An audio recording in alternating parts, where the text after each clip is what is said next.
No.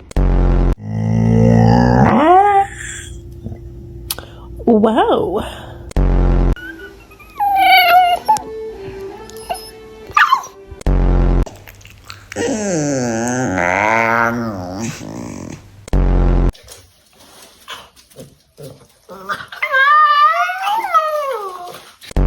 The bottom line is we need to get a dog for protection. Like if someone tried to break into our house, I'd want to make sure that they were immediately terrified.